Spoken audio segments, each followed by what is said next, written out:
Muhammad Ali discovers. His former trainer is living on the streets. His next move shocks the world. The Cadillac stopped dead as the crowd swarmed, fists pounding the hood. Outside the tinted glass, a man was being beaten against the bricks, the air thick with the promise of serious violence. The city outside was a blur of gray slush and neon shivering in the cold. Inside the long black Cadillac, it was warm, silent, and smelled of expensive leather.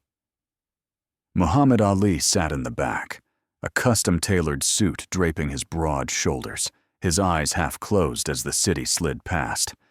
He was the king of the world, insulated by fame, his fists worth millions. The rhythm of the street usually felt like a song he'd already mastered, a beat he could dance to in his sleep. But then the car slowed. Up ahead, on a bitter corner where the wind whipped trash against boarded-up storefronts, a commotion had gathered. It wasn't the usual fan adoration. It was jagged, ugly. Ali leaned forward, the leather creaking beneath him. Through the smoke-tinted glass, he saw a tight knot of people circling something on the ground.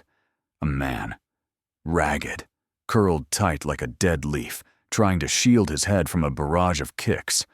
The driver reached for the radio to call it in, but Ali's hand shot out, gripping the man's shoulder with iron fingers. "Hold it!" Ali stared.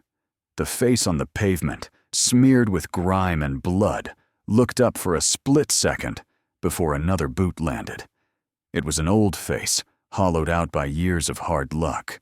But the eyes, Ali knew those eyes. He knew the way that jaw set, even in defeat.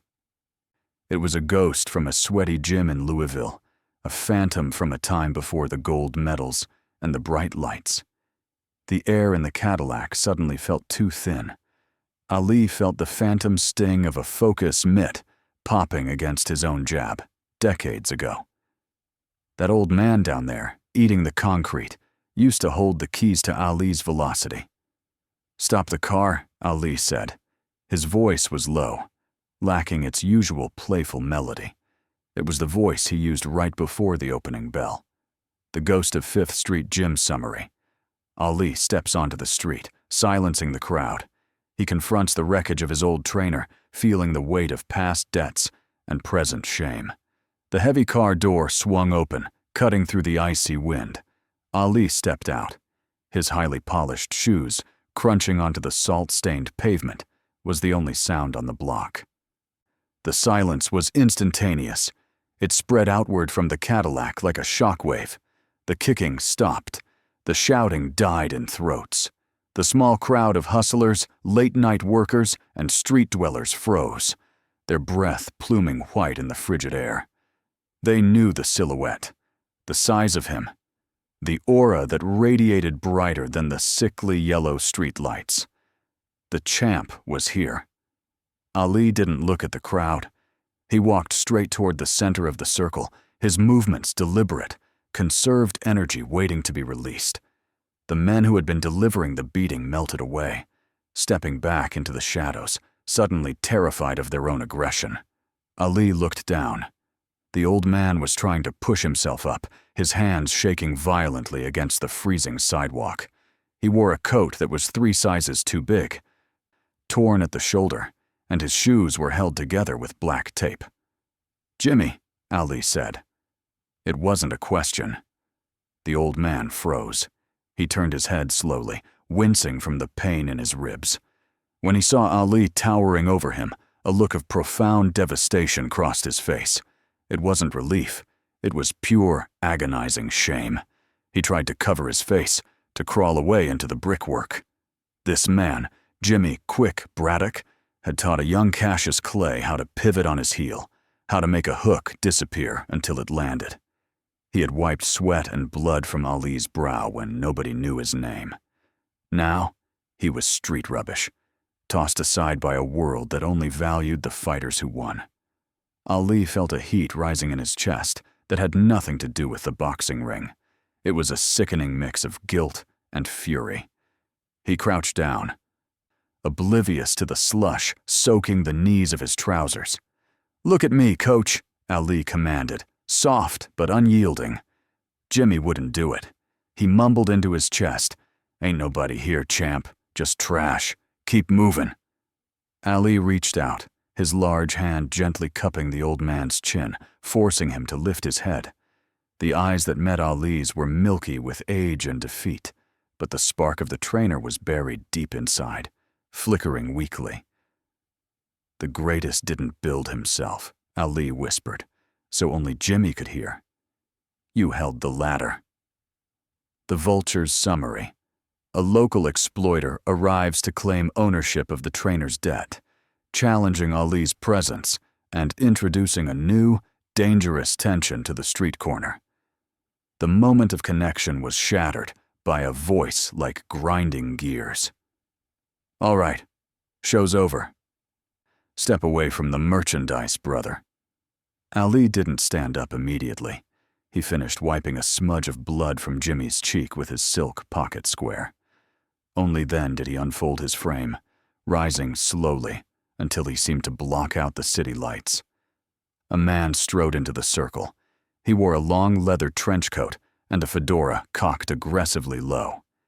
He had the hungry look of a street corner kingpin, a man used to intimidation working on everyone below him. Two younger, heavier men flanked him. This was Slick Sal, a small-time landlord and loan shark who ran this particular stretch of misery. He chewed on a toothpick, trying to look unimpressed, but his eyes darted nervously around Ali's shoulders. "This old bum owes me 3 weeks' rent on the cellar cot he sleeps on," Sal spat, gesturing toward Jimmy with a dismissive flick of his hand. "And he owes for the bottle he broke. I was just collecting collateral until he works it off." Ali looked at Sal. He didn't blink. He didn't speak. He just let his gaze rest on the man, heavy and judging. It was the same look he gave Sonny Liston across the canvas, a look that measured a man's soul and found it lacking weight. Sal bristled under the scrutiny. The silence was stretching him thin. "Did you hear me? I said he's mine. You might be the king of the ring, Mr. Ollie, but out here on the pavement, rent comes due. You interfere with commerce. You got a problem with the local association." The threat hung in the freezing air. Sal's muscle tightened up, hands drifting toward pockets that likely held blades or cheap pistols. The crowd on the periphery held its collective breath. They had seen men killed for less on this corner. Jimmy tugged feebly at Ali's pant leg. "Go on, champ. He ain't lying. I owe him. Don't get messed up in this dirt." Ali ignored the tug. He kept his eyes on Sal. The champ's face was a mask of terrifying calm.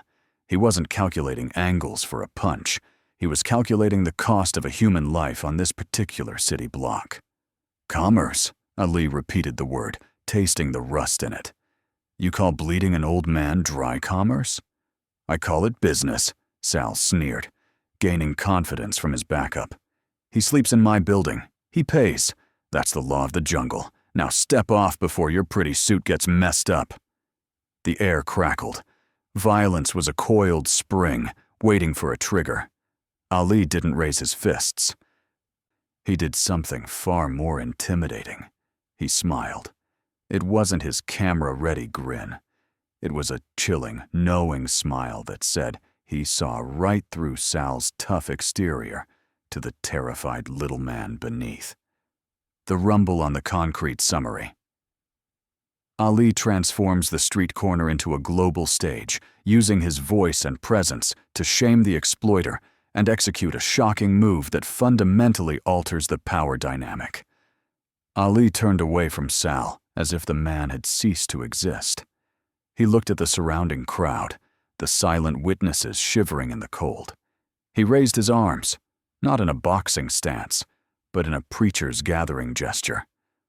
"Look around you," Ali's voice boomed, suddenly filling the street, bouncing off the brick tenements. It was the voice that could command arenas, now focused like a laser on this forgotten corner. "They got eyes, but they don't see. They got ears, but they don't hear." He pointed down at Jimmy, who was still on the ground, bewildered. This man here. This man held the pads that sharpened the iron. This man knew Muhammad Ali before the world knew my name. And you let him sleep in the dirt?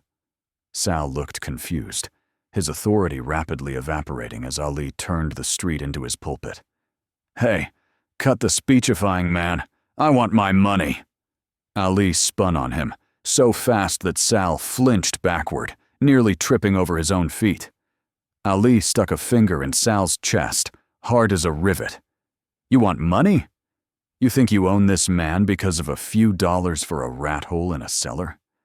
Ali's eyes were blazing now. The theatricality was gone, replaced by a cold, hard fury. You a vulture pecking at bones. You think you big on this corner? You ain't nothin'. You small. You invisible. Ali reached into his suit jacket. Sal's bodyguards tensed, hands diving into pockets. But Ali didn't pull a weapon. He pulled out a checkbook and a gold pen. What's this whole building worth? Ali demanded, gesturing to the dilapidated tenement behind them, the one where Sal was slumlord. Sal stammered. What? The building? I don't own I just manage the— Shut up! Ali roared. He looked up at the dark, grimy windows of the structure. I'm buying it. Right now. I'm buying this whole damn corner. He scribbled furiously on the check, ripped it out, and slammed it against Sal's chest, forcing the man to grab it before it fell into the slush. Sal looked down at the number. His jaw dropped. It was enough to buy the block 3 times over. That buys the building, that buys the cellar. That buys the air you breathing right now, Ali stated, his voice dropping to a terrifying whisper. And it buys his debt 1,000 times over. You got 10 minutes to clear your trash out of my property before I called the police and have you arrested for trespassing on Muhammad Ali's land. The crowd gasped. The dynamic shifted violently. Sal looked at the check, looked at Ali, and knew he was utterly undone. The money was real. The power was real. Ali turned back to the crowd, addressing them all. This building ain't a rat hole no more. Starting tonight, this is the Jimmy Braddock Community Center. A place for fighters. A place for folks who got nowhere else to go. Nobody sleeps on the floor in Muhammad Ali's house. He reached down and grabbed Jimmy's hand, pulling the old trainer to his feet with effortless strength. Get up. Coach, you ain't done working yet. You got a whole building to run. Dignity restored, Morrissey. The aftermath of Ali's grand gesture sees the community rally, the exploiter retreat, and the trainer's dignity restored not just by money, but by purpose. Sal and his goons evaporated into the night, the check burning a hole in Sal's pocket. He knew better than to cross the champ when he was on a crusade. The atmosphere on the corner flipped from fear to jubilation. It wasn't loud. It was a reverent sort of buzz. The people who had been watching from the shadows stepped into the light. An older woman from the neighborhood brought out a thermos of hot coffee. Another man offered his scarf. They weren't afraid to help Jimmy now. Ali had sanctioned it. Ali didn't leave immediately. He stood by Jimmy, acting as a physical shield against the cold wind. He took off his own cashmere overcoat, worth more than a car, and draped it over Jimmy's tattered shoulders. The heavy wool swallowed the frail man, but Jimmy stood a little straighter beneath the weight of it. You didn't have to do that, champ, Jimmy said, his voice cracking. He was holding the coffee cup with both shaking hands, the steam warming his bruised face. I ain't worth all this fuss. Ali put a hand on Jimmy's shoulder. It wasn't a patronizing pat. It was the grip of a partner. Man, stop talking foolish. You think I forgot? You think I forgot the extra rounds? You think I forgot you taping my wrists when I was scared to death before the Golden Gloves?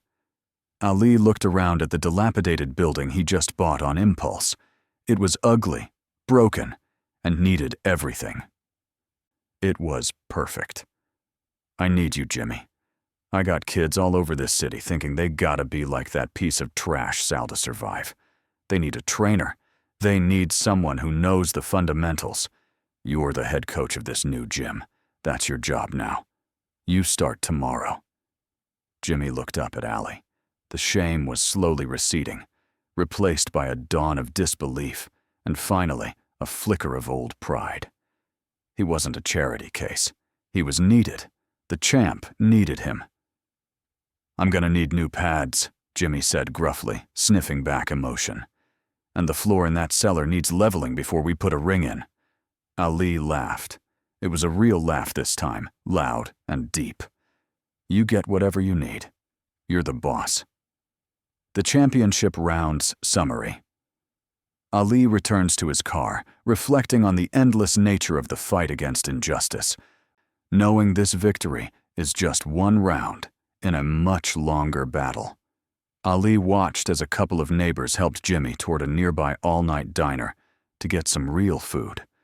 The old trainer walked with a limp, but his head was up. He was wearing the champ's coat. He was somebody again.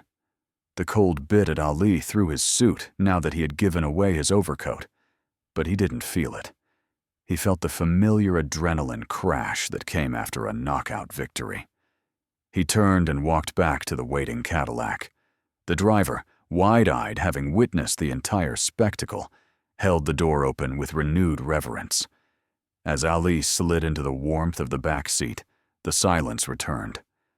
But it felt different now. It wasn't insulated anymore. The reality of the street had pierced the leather bubble. He knew buying one building wouldn't fix Harlem. He knew saving Jimmy wouldn't stop the next slick hustler from bleeding someone else dry on the next corner over. This wasn't a title fight with a clear winner and loser. This was the endless rounds of life. Ali looked out the window as the car pulled away from the curb. The neon signs reflected in his eyes. He was the greatest fighter who ever lived, but he knew that tonight, on a freezing patch of concrete, with no cameras rolling, he had just fought the most important round of his life, and he was ready for the next one.